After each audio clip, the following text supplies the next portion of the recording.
Bet you guys didn't see this coming so soon. The new Greenville update is here only a little bit after the April Fool's car drop. Starting off with one of the main things, a brand new building has been added, Factory Pulse. It's a new club sort of near where Gary's Collision is at. Tons of parking here, including some parallel parking spots, which is a nice touch. Then, of course, you get the club itself. Red carpet up front to enter, you know, some nice plants. Coming inside, there's a bunch of seating, even more seating outside with some fancy string lights, a bar over in the corner, and then on the opposite side of the wall indoors, there's another one. Main part of the place, though, the turntable that actually plays music. To use it, you've got to be on the Factory Pulse team. On the menu, you can pick from some of the finest songs in the Roblox audio library, including the Southwest Florida intro song and Crab Rave. To cue a song, you can just click on whichever one, then click the play button, and I don't think there's any limit on how many songs can be queued, so it could just go on forever. Unfortunately, there's not a way to skip or pause songs right now, but maybe that's a good thing so people won't abuse it. To exit the menu, you just gotta press the pause button. Took me a minute to figure that one out, not gonna lie. Anyway, moving on from that, there's not too much else to see in here, just some bathrooms, a bunch of speakers everywhere, and an upstairs seating area, which looks super nice. Coolest part might be where you can see directly below. Oh yeah, and there's also some garage doors on both sides of the building and 2 more open ones to the patio area. Could be pretty cool for some car reveals or something over here if you could remove the barricades outside. Definitely a pretty cool building, probably gonna be used a good bit, I'd think, in public service especially. Now, although this place doesn't actually exist in real life, there are some newly added buildings surrounding this place that do actually exist in roughly the same spot. Some of them could definitely be used for some pretty cool businesses and roleplay, like storage or a muffler shop, something like that. Some of the new buildings being this one, these two with a bit of an elevation change, this big blue building, this building, and this building with the little shop out back.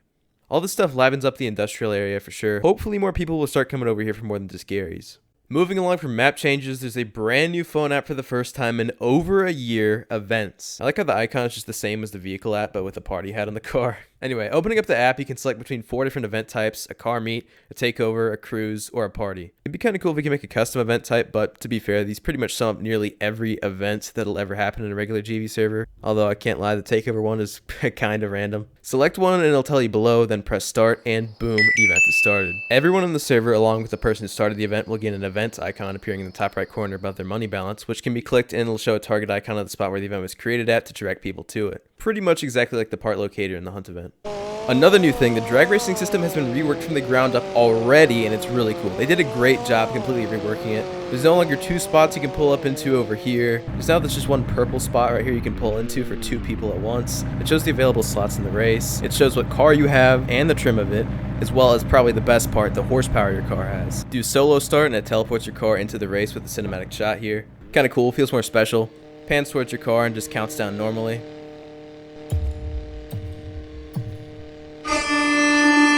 Gear forward is pretty much just like the old racing system, but there's no more time on the top of your screen counting up. What's great though is it shows you the time you ran as a notification after you finish the race, which I think is a great touch. Probably my favorite part about the entire drag strip redo, because you don't have to go back to the leaderboards and check, which you still can do. But another cool thing, speaking of that, there's no longer like 10-digit times on the leaderboards, it's just 5 digits, which I know the con man's gonna be pretty happy about that. Excited to see his reaction to that one. I think it's gonna be pretty good. Moving on to the new vehicle selection in this update, we're starting off with the 1969 Cadillac Eldorado, the very first classic car in this update. There's 4 trims of this thing ranging from $25,000 to $45,000. The base, the Premier Vinyl, and the base vinyl. Main difference being that the Premier trims have white wall tires and pop-up headlights, while the base trims don't. All of them have the same specs, 117 mph top speed and 375 horsepower, surprisingly potent. Taking a closer look at the Premier trim, it's a pretty massive and imposing car, huge pointy grille up front, definitely looks like an old Cadillac, but has some changes nonetheless. Main changes being at the rear with the super skinny taillights, which from what I've seen has been the most controversial part of this design. Sorta reminds me of the 90s DeVille's. The reverse lights are a separate part in the bumper, and the headlights on the Premier trims, of course, are pop-ups. Definitely a pretty floaty car to drive, wild amounts of body roll as you expect, and speed-wise, this thing isn't anything crazy. It's just an old, heavy, front-wheel drive Cadillac with a 3-speed after all.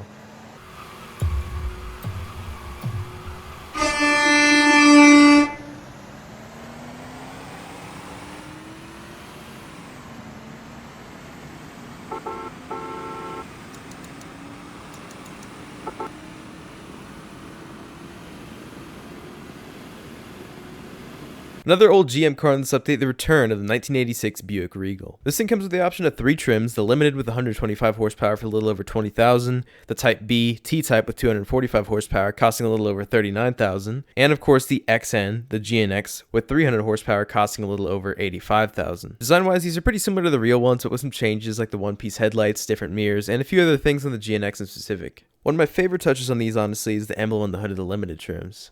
I find it kind of funny though, since Brawnson was originally the fictional brand for both GMC and Buick for a while, then BMG became GMC, and now this Buick has a BMG logo on it. Tune-wise, I think all of them have the same or at least similar tunes to the old ones that got added about 2 years ago now, the GNX still being pretty stout.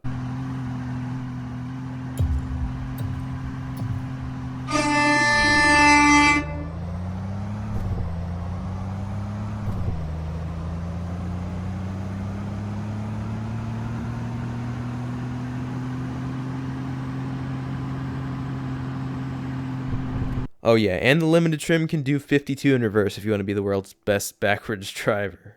Moving away from American cars, the Mini pickup from the April Fool's update has been turned into a regular R53 Mini Cooper. There's the base with 125 horsepower, the S with 145, and the Trophy with 165. Design-wise, these things still resemble a Mini, but have these sort of half-circle headlights, slightly altered taillights, and a tiny grille up front for a tiny car to name a few changes. On top of these, Hinoji also finally has a Hinoji Mini as a job vehicle if you go into the team. It's been something I've been wanting for literally about 2 years now. The Red Bull Mini, but for Hinoji, and it's great. The driving characteristics are about the same as the old Minis were, same with the speed of them. Now for another big luxury car, just a bit newer than the 1969 Cadillac from earlier, the 2010 Rolls-Royce Phantom. Finally have Rolls back in game, first one of this era ever too. Despite being 14 years old though, this car is still not exactly cheap, with the base trim costing just $2 shy of $160,000. And then if you decided you wanted to spend even more money on one of these things, you can get the gold trim, which is a little bit more than $225,000. You can also get the custom trim for $186,000 and the two-tone trim for just shy of $200K. They all have the same specs, so besides appearance, you're not really missing out on much buying one trim over another. Here's the two-tone trim up close. Pretty much just looks like a Rolls-Royce up front minus the Spirit of Ecstasy. I'm not the biggest fan of the front end design, but I'm also not the biggest fan of the real front end design either. Looks pretty similar. The back is what a lot of players seem to complain about, but it looks okay to me, nothing crazy. One thing I will note though is the huge third brake light. Full LED lighting front and rear. Drives really nice and smooth as you want it rolls too, goes over bumps really easily. And as well, despite weighing over 5,200 pounds and definitely not being made for speed, it's not too bad in acceleration with that twin-turbo V12.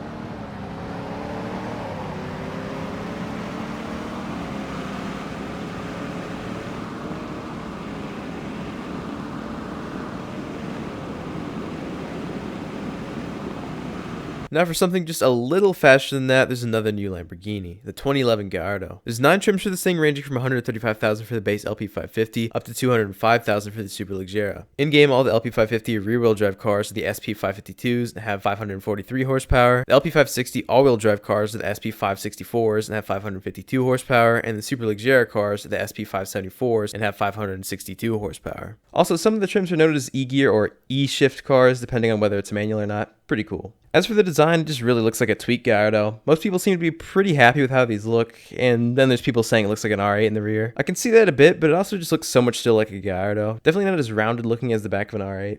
Up front, there's some pretty sleek headlights with some turn signals that kind of look tacked on there at first, but it does flow with the rest of the headlight pretty well and honestly works. Side profile of the car is pretty much just a real Gallardo, not too much of a crazy difference from the real one. Still has the quad exhaust in the same spot, still has identical mirrors. A pretty similar bumper design too, but more squared off like the pre-LP cars. Really do hope we get the pre-LP Gallardo back sometime, it'd be great to have. Out back, there's a badge that states which trim Gallardo you got on the pretty nicely detailed engine model, which produces these sounds, same ones from the previous 5.2 Lamborghini V10s in game.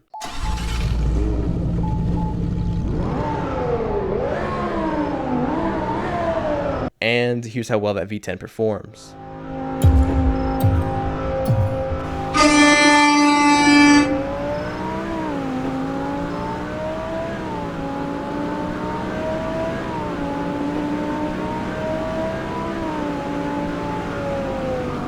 Pretty nice to have a facelifted Gallardo back in GV, especially a Superleggera, after only having the pre-LP since the revamp, and then, you know, none for about a year and a half. The Superleggera in GV2 is the first supercar I ever bought in Greenville way back, and was always one of my favorites in game. It was actually the reason I bought my first Game Pass on GV. On to another, what I'll assume will be a pretty used car in the update, the 2012 BMW 1 Series, which comes with 3 different variants. You get the choice of the regular 1 Series with 12 trims, the 1M with 4, and the electric Active E1 Series with 2 trims, which apparently was a thing that existed.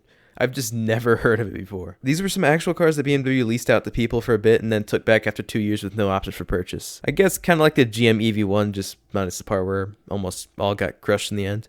In game, these things have an 82 mile per hour top speed, and just like the real ones, they have 168 horsepower and a 94 mile range. Can't imagine too many people are going to be opting to buy this one in GV, but it'll still be a larger amount than people who bought the real ones anyway. As for the more traditional 1 Series though, the normal 1 has anywhere between 114 and 320 horsepower. There's lots of different trims with different engine choices, especially considering the EU trims are mixed in there too. The trims for the one everybody wants though, the 1M, all have the same specs. Prices on this one ranging from $59,995 for the base, $69,900 for the base EU, and $84,990 for the performance carbon pack. The design on these I'm not crazy about, but they aren't bad either. Definitely still looks like 1 Series, but with some modifications. The M car is definitely looking the best of all of them. Some design choices to note are what looks to be a new style for the BMW grills going forward, at least for the older ones I'd assume. The kind of E92 looking taillights and the M2 CS inspired spoiler on the carbon pack trim. Keep in mind that there's more of these coming at some point too, the convertibles. Definitely interested to see how those turn out. And of course, here's how the 1M performs.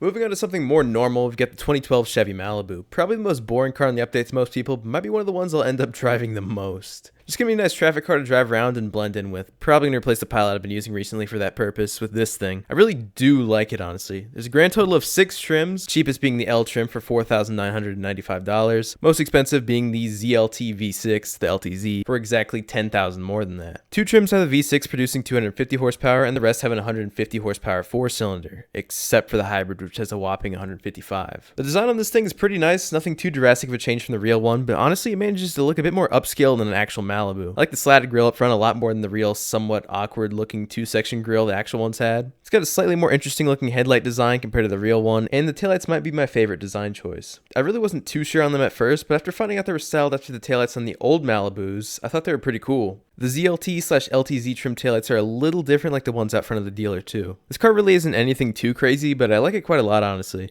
This is definitely one of those cars too that's kind of a benefit of being fictional for me. I had practically nothing to say if this is identical to a real Malibu, and I don't even know if I would have paid attention to it if it was, to be honest. Good design for sure. It's been pretty fun sharing my opinions on all the designs lately. Actually, back to the Malibu for a second though. I got 2 trims, a 4-cylinder and a V6, and I'm not sure which one I'll keep yet. The 4-cylinder one is a bit on the slower side, but it isn't that bad. But the V6 one is surprisingly fast for what it is.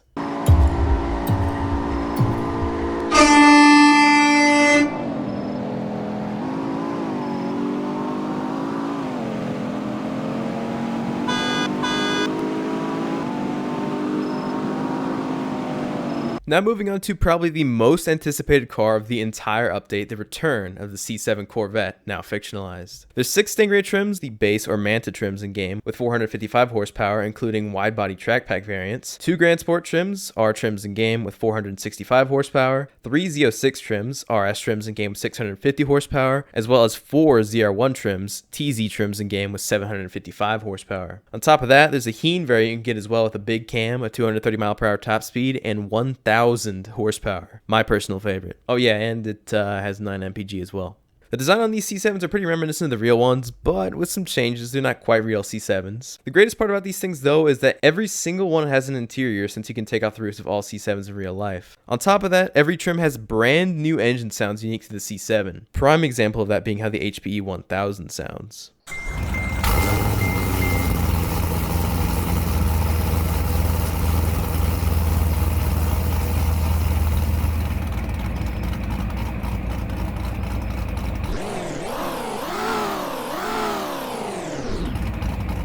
It's also slightly quick too.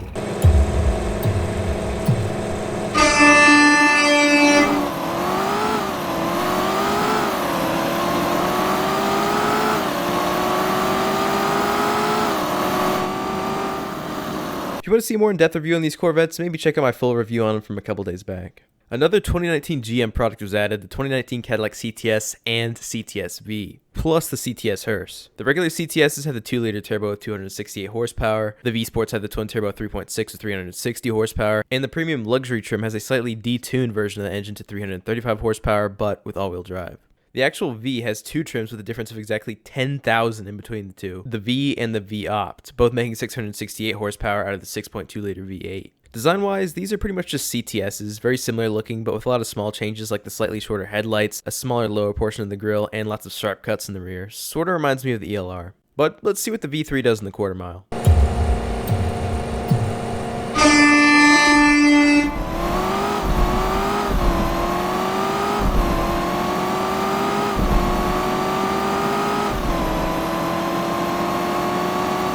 Moving on to something a bit more fictional looking, we've got another new Toyota, kinda. This is the fictionalized 2023 4Runner, except it pretty much has nothing to do with the 4Runner besides inspiration. To my knowledge, there's not a single part of this thing has been taken directly from a 4Runner like many of the other fictionalized vehicles. There's new doors, a new C-pillar, new taillights, a slightly more boxy shape, fender side markers, everything. Nothing on this actually makes it a 4Runner. The first time I saw this thing, I genuinely had no idea what it was. I thought it was fully fictional like Western Motors or something. At first, I was not a fan at all, and that seems to be a pretty common opinion among Greenville players right now, unfortunately. I've definitely come to grow on this design the more I look at it. It's very Toyota inspired and still has that 4Runner essence, but actually has nothing from a real 4Runner. I will say though, when I first got teased this thing, I immediately thought it looked like it had Ford Expedition taillights, and that's exactly what other people are saying now too. I still agree with that part, not gonna lie. The reason for why this thing is so different though, and why all the other fictionalized Toyotas have been too, is because Toyota's pretty picky on how their designs can be used, along with having tons of parts on their cars patented. It's pretty much either this or no Toyota-like vehicles in the game at all. All that said though, I genuinely do like a lot of the design choices that were made for this model, like the door-mounted mirrors, the whole fog light and front turn signal design down on the bumper, and the hood scoop that low-key looks tacked on like the 3rd gen Sport editions. Kinda had a lot to talk about there, so backtracking to the trims real quick, there's a bunch of them including the Heritage trim and the TRD Pro models, and a similar formula to the real one. Most of them have the 280 horsepower V6 as you'd expect, but since this thing's a fictional, you can also choose a V8 like the 4th gen 4Runners were offered with in real life, just with 375 horsepower in these. All the V8 trims are named as such so you know what you're getting without having to check the specs too. Driving characteristics wise, the V6 models have the same, or at least a pretty similar tune to the real 23 4Runner that we used to have in game. Still holds up really well since that initially got added to the game not even that long ago. It's a good speed and honestly is kind of satisfying to drive with how sluggish the 5-speed acts, or at least sounds sometimes. The V8 ones drive pretty similarly, so I'd assume they have the same tune, just with added power and different sounds. He even retains the 5-speed.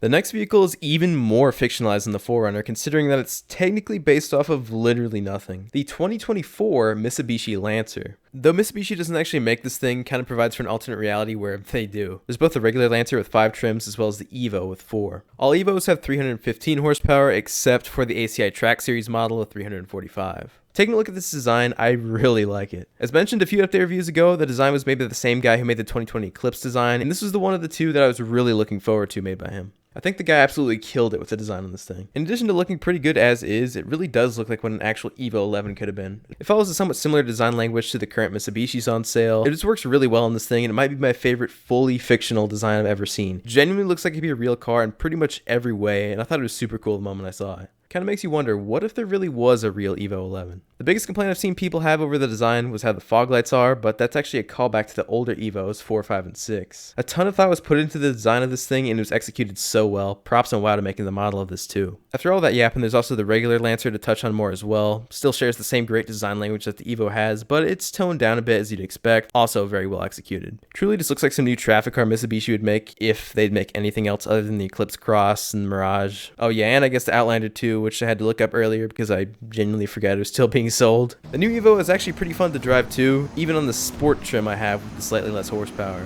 It has a really good turning radius and is sorta quick too. Even has launch control.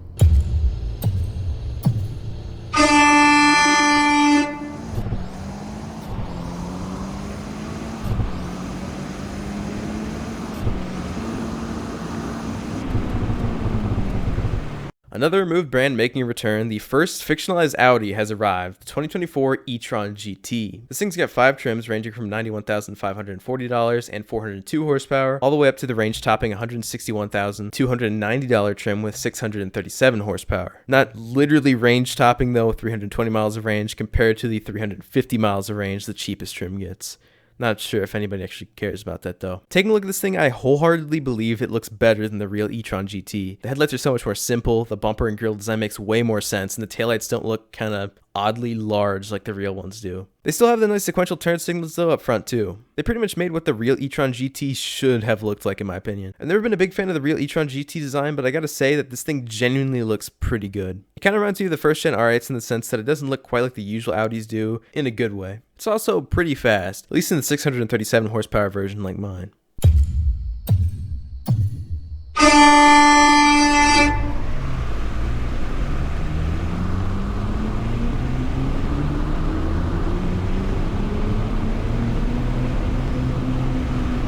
And lastly, the newest car on this update, the 2025 Western Leviathan. This is the newest installment to the fully fictional Western brand, which some people don't like since it isn't based off anything whatsoever, but these have always been around long before all the fictionalized stuff needed to happen. We've got a variety of trims, all being either EV or a hydrogen/electric hybrid. From the lowest tier to the highest, there's the E1 MS with 260 horsepower, the E2 MS with 310, the E2 MX with 340, the H1 MS with 365, the H2 MS with 445, and the H2 MX with 470. You've also got some interesting color options, some of which being Sweet Pineapple Clear Coat, Laboratory Orange, Submarine Clear Coat, Firehouse Red, and Dingus. This is the first new full Western car in over a year, and I'm actually sort of excited for it. I read up on the lore for the Western company a bit ago, and it's an interesting read seeing all the detail put into things. This thing is a brand new car in the lineup, which is slightly smaller than the last Western we received in game a little over a year ago, the Cobalt. Honestly, when I first saw this, I thought it was a big SUV like an X7 or something. The front kind of has that imposing look that something in that class might have now. Taking a closer look though, that thing is definitely not that.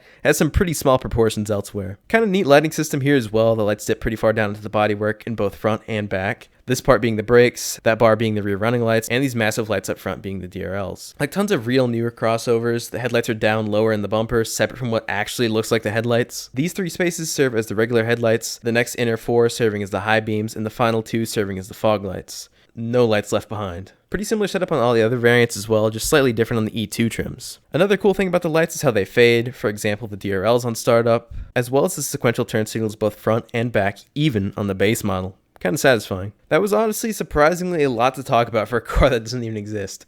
But anyway, that's the update. Pretty nice surprise shortly after April Fools. Hope you guys enjoyed. Thanks for watching.